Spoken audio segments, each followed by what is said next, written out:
नमस्कार दोस्तों, देवभक्ति की शक्ति चैनल में आप सभी का बहुत बहुत स्वागत है। आज मैं कहानी का अगला भाग सुनाने जा रही हूँ।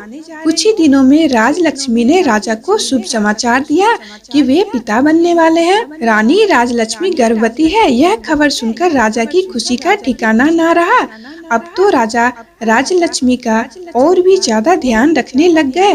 राजलक्ष्मी को किसी तरह की कोई तकलीफ न हो, ये सोचकर उन्होंने राजमहल में ही सभी दासियों को उनकी इच्छा पूरी करने के आदेश दे दिए। उन्होंने कुलगुरु को भी यह निर्देश दिया कि वे प्रतिदिन राजलक्ष्मी को धार्मिक तथा प्रेरक कहानियां सुनाए। इस समाचार से पूरे राज्य में खुशी की लहर दौड़ गई। राज्य के सभी लोग खुशियां मनाने लग गए। चारों तरफ बधाइयों की धूम मची थी। सभी लोग खुश थे कि राज्य को बारिश मिलने वाला है, परंतु बड़ी 6 रानियां तो जल के राख हो गई थी। ये 6 रानियां आपस में विचार करने लग गई कि अब क्या होगा। अब तो वह सब यही सोच रही थी कि छोटी रानी तो पहले ही राजा को बहुत प्यारी थी और संतान होने के बाद तो इसका और अधिक ध्यान रखा जाएगा। यही पटरानी भी हो जाएगी। उसके बाद तो हम सभी का कोई महत्व नहीं रह जाएगा और यह हमें दासी की तरह समझेगी।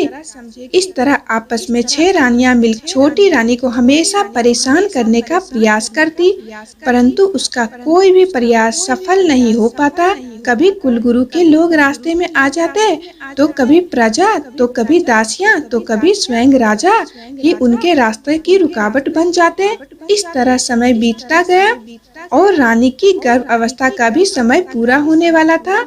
तभी अचानक से राज्य की सीमा पर विद्रोहियों ने विद्रोह कर दिया। उनके विद्रोह को दबाने के लिए सेनापति को भेजा गया, जो कि अपने कार्य में असफल रहे। तब राज्य की सीमा पर स्वयं राजा को ही जाना पड़ा। राजा ने अपनी बड़ी रानी को छोटी रानी राजलक्ष्मी की उचित देखभाल करने का निर्देश दिया और सैनिकों को लेकर राजमहल से निकल पड़े। राजा के जाते ही बड़ी रानियां को सुनहरा अवसर मिल गया। बड़ी रानी छोटी रानी को गलत बातें बतलाती रहती और छोटी रानी से वैसा ही काम करती। उनके गर्भ को नुकसान पहुँचे। दिन में एक बार कुलगुरु आते और पाठ करके चले जाते। कुलगुरु छोटी रानी को धैर्य बंधाते और मीठी मीठी बातें करते हुए बच्चे के लिए आवश्यक सावधानियां बताकर चले जाते। रानी राजलक्ष्मी समझ नहीं पा रही थी कि कुलगुरु और बड़ी रानियां दोनों की बातें बिल्कुल अलग अलग क्यों है। आखिर सही कौन है? दोनों की बातें एक दूसरे से बिल्कुल विपरीत है। वे सोचती कुलगुरु तो पुरुष है, रानियां तो महिलाएं हैं। महिलाओं की बातें पुरुष कहाँ समझ पाएंगे, इसलिए जो बड़ी रानियां कहती है वही सही होगी। उसे यही लगता बड़ी रानियां गलत तो नहीं बोलेगी, इसीलिए वह आंखें बंद करके बड़ी रानियों की सारी बातें मानती रही। एक दिन छोटी रानी को प्रसव पीड़ा शुरू हो गई। उसने बड़ी रानी से कहा, दीदी मुझे बड़ी तकलीफ हो रही है, कोई उपाय करे, प्रसव कैसे होगा? समय पूरा हो गया है। बड़ी रानी के मन में बहुत ज्यादा ईर्ष्या हो रही थी। वह सोच रही थी अभी से इसका इतना ध्यान रखा जा रहा है, संतान पैदा होने के बाद न जाने कितना इसका मान और सम्मान होगा। यह सब सोचकर बड़ी रानी छटपटा रही थी, लेकिन छोटी रानी को इस प्रकार मदद मांगते देखकर उसके मन में तरह तरह के षड्यंत्र पैदा होने लग गए। उसने बहुत मीठे शब्दों में छोटी रानी से कहा कि तुम चिंता मत करो, मैं कुछ करती हूँ। ऐसा करो कि देखो सामने कोठरी है, तुम उसमें अपना सर डालकर खड़ी हो जाओ, इससे तुम्हें आराम मिलेगा और प्रसव आराम से हो जाएगा। तब तक दाई भी आ जाएगी। छोटी रानी को ऐसा कहकर बड़ी रानी वहाँ से चली गई। उसने राजमहल की दाई को बुला भेजा, उसे ढेर सारा धन देकर और कुछ समझा बुझाकर अपने साथ शामिल कर लिया। दूसरी ओर बड़ी रानी के जाने के बाद रानी राजलक्ष्मी कोठरी में सिर डालने लगी। कोठरी ऊंची होने के कारण रानी का सिर कोठरी के अंदर नहीं पहुंच सका। यह देखकर राजलक्ष्मी सोचने लगी, अब मैं क्या करूं? उसने कभी किसी का प्रसव होते हुए नहीं देखा था, इसीलिए वह कुछ जानती भी नहीं थी। तभी उसने सामने एक पानी का घड़ा देखा और सोचा, यह पानी पीने का घड़ा रखा है, वह भी तो मिट्टी का ही है। इसी में अपना सर डाल लेती हूँ, क्योंकि बड़ी बहनों ने उसे गलत तो कहा नहीं होगा। जरूर प्रसव का यही तरीका होता होगा। तभी तो बड़ी बहन ने बताया। उसने घड़े से पानी फेंक कर अपना सर डालने लगी, परंतु उसका सर घड़े के अंदर भी नहीं गया। वह आंखें बंद किए हुए घड़े के ऊपर सिर रखकर वहीं पास में बैठ गई और दर्द के कारण चिल्लाती रही, लेकिन उसे देखने वाला कोई नहीं था। दूसरी तरफ बड़ी रानी और दूसरी रानियों ने अपनी विश्वास पात्र दाई से कहा कि तुम छोटी रानी के कमरे के बाहर जाकर खड़ी रहो और देखते रहो कि वहाँ कोई दूसरा जा नहीं पाए। उधर छोटी रानी पीड़ा से करा रही थी। भगवान की कृपा से कुछ देर में एक एक करके 7 बच्चों को जन्म दिया। उनमें से 6 लड़के और 1 लड़की हुआ। बहुत ज्यादा पीड़ा के कारण रानी बेहोश हो गई और घड़े के पास ही लुढ़क गई। यह देखकर दाई ने सभी बड़ी रानियों को बुलाया। बड़ी रानी के साथ सभी छोटी रानियां भी वहां आ चुकी थी।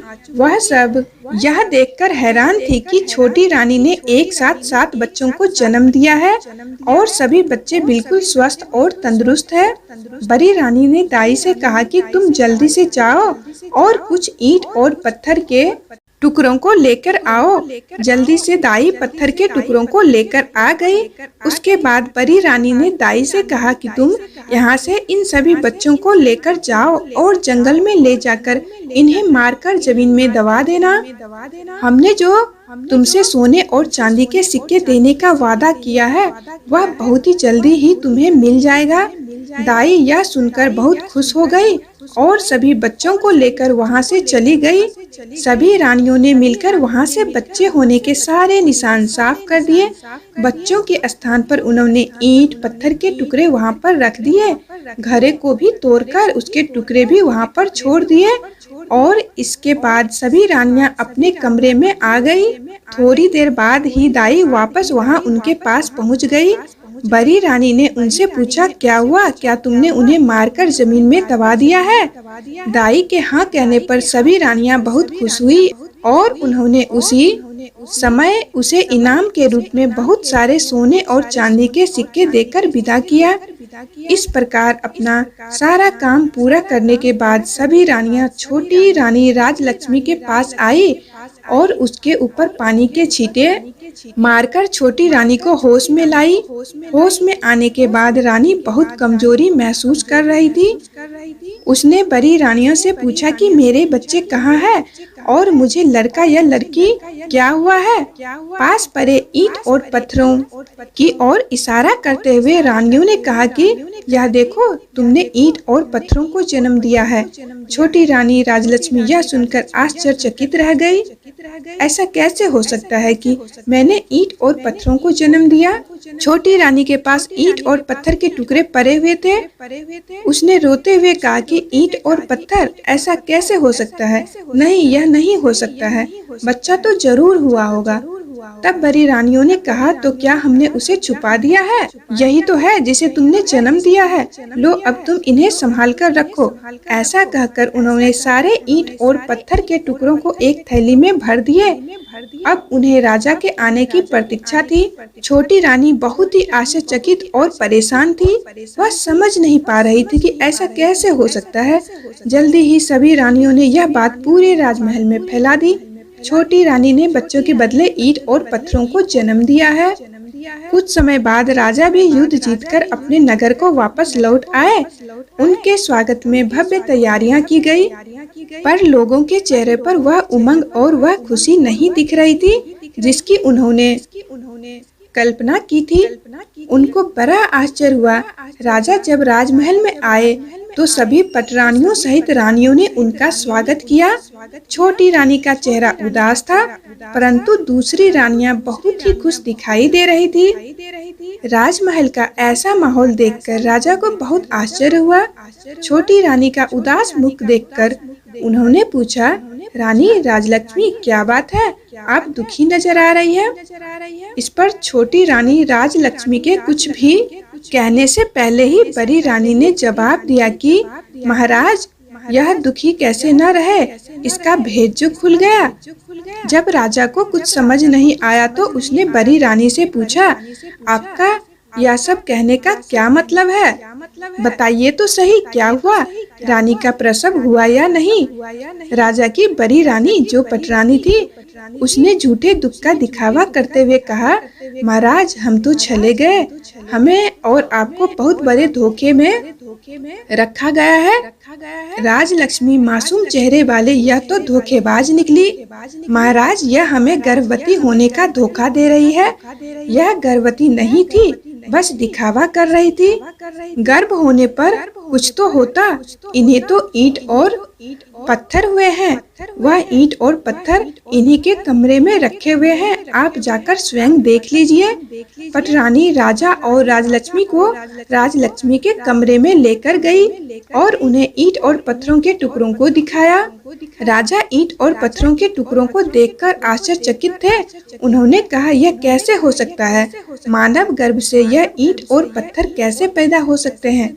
बड़ी रानी कहने लगी, महाराज यही तो हम कह रहे हैं, इसने हमारे साथ गर्भवती होने का नाटक किया था।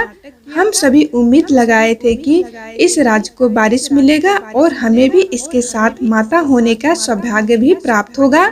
बड़ी रानी के इस प्रकार कहने पर राजा को उसकी बातें सही लगने लगी।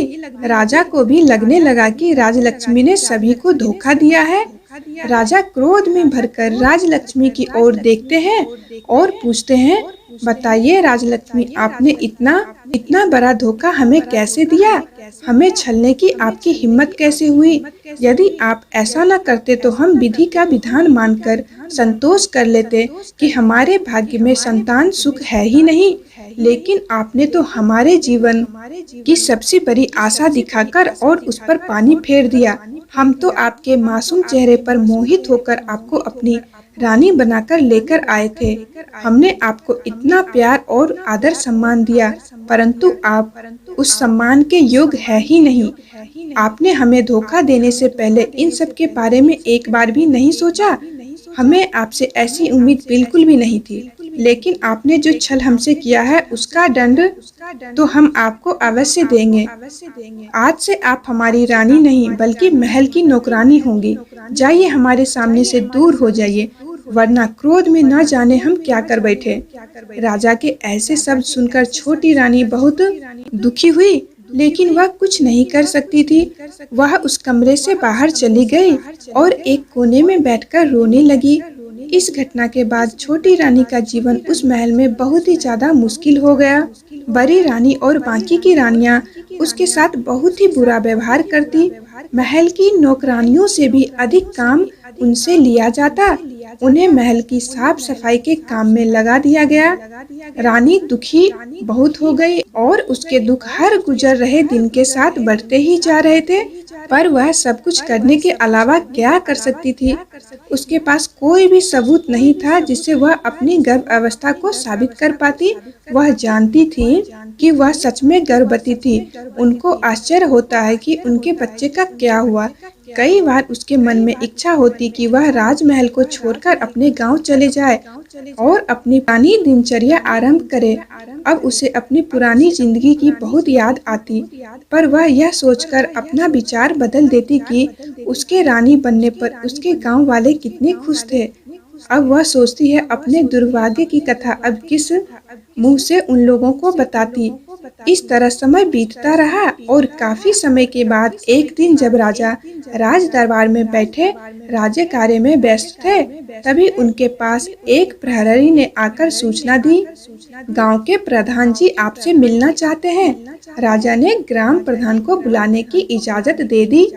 ग्राम प्रधान ने राजा के सामने आकर झुककर पूरे सम्मान के साथ उनको प्रणाम किया और आदेश की प्रतीक्षा में खड़ा हो गया। राजा ने कहा, ग्राम प्रधान जी आपकी क्या समस्या है। ग्राम प्रधान ने कहा, महाराज आपके राज्य में किसी को कोई समस्या हो ही नहीं सकती। राज्य में और हमारे गांव में सभी राजी खुशी है।